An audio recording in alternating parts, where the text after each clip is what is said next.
My name's Fred Karger. I'm from Laguna Beach. Okay, sure. I guess my first trip to Orange County was when I was 13 on the big Karger family trip to Disneyland. So I fell in love, of course, with this whole area. When I moved to California at 23 years old, right after I got out of college, I met somebody in Los Angeles who lived in Long Beach, and I think it might have been my first weekend in California once I'd moved, brought me to Laguna Beach. And it was a very memorable trip, and I fell in love with it.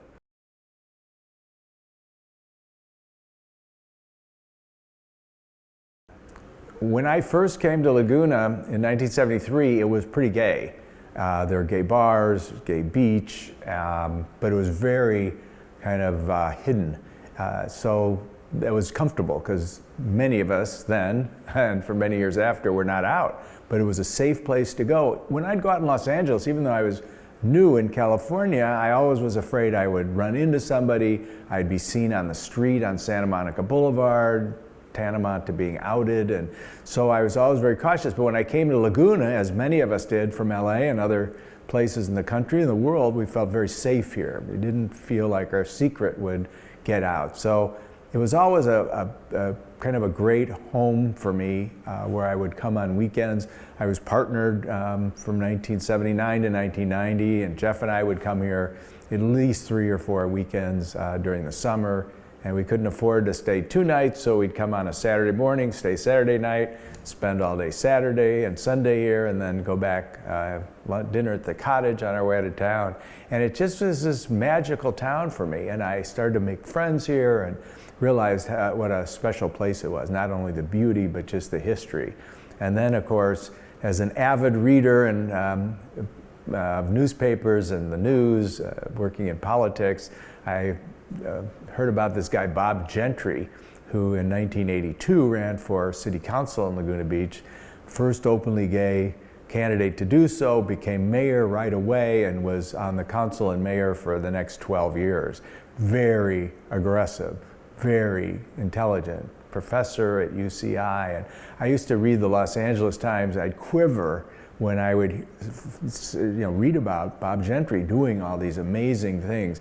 And that's right, of course, at the start of the AIDS pandemic, and he was very aggressive on that, doing all kinds of firsts for the city of Laguna Beach, healthcare, partner registry, all these things he did boldly, and I just couldn't believe that that could happen. I was so scared, and I was so in awe of this man, and so that just kind of raised the profile and desirability of Laguna Beach for me.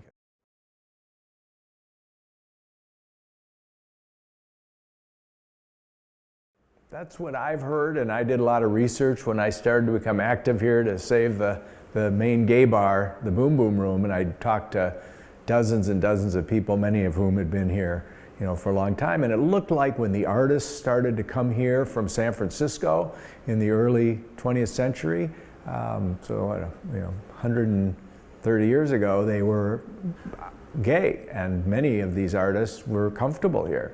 And then they'd go back to San Francisco and they'd say, it's a great place to come to your painting and you can be yourself here. And so I think that's when it started. Also, the start of the artist colony as well. And so it's got a lot of history.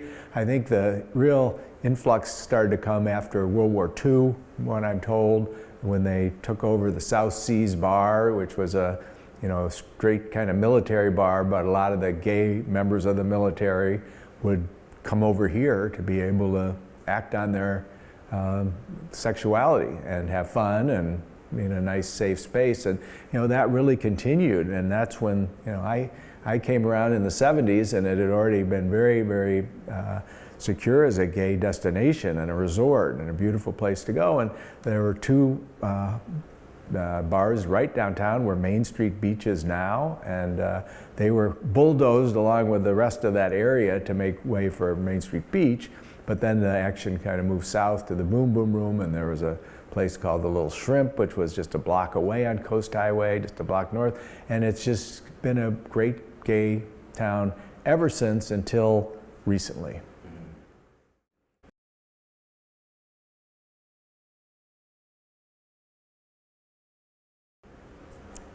Well, first off, I didn't think I'd be alive. My mother's younger brother, Buddy, who I was always compared to, killed himself in 1971 when I was 21 years old. And so I assumed that was my destiny.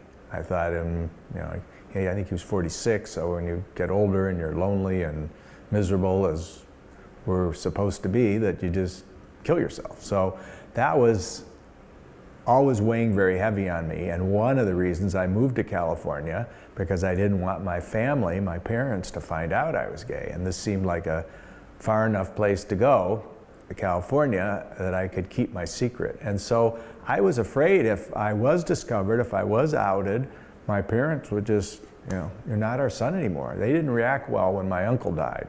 And so that gave me a lot of trepidation about coming out to them. And I waited till I was 41, which is of course unheard of these days. But it was a scary time. And then I started working in politics. Well, first I was an actor for 3 years, and I was told by my agent, who was gay, that you do not ever come out. You always take a woman with you wherever you go. Talk about girlfriends, you just have to act the straight part. So it was a really terrifying time, except when I'd come to Laguna Beach, or I'd go out in Los Angeles to Studio One, and when I'd go into a bar, suddenly you're in a safe space. And I can't tell you the importance of that. And it was something that had such a huge impact on me, because in your day-to-day life, you're scared, talking to your parents, what'd you do last weekend? You got lie, and suddenly you're out with friends and meeting people and other professionals and people from the Midwest like I was, who had college degrees, and it was a great cross-section of people, but it was just a wonderful, safe space to be. And the bars really were, that's our history, and that's what I really appreciated. And I've been thanking bar owners and managers and bartenders ever since for doing what they do. It's a lot of work, it's a lot of grief and aggravation, but they've created these safe spaces. So that's where I could go and be comfortable, but my fear was being outed, particularly when I started working in politics when I was 26, my first campaigns, and I started at a pretty high level. And I knew in Republican politics, which was much more progressive then than it is in 2024, that if I did get outed, I was discovered to be gay, that I would lose my job in an instant and my career.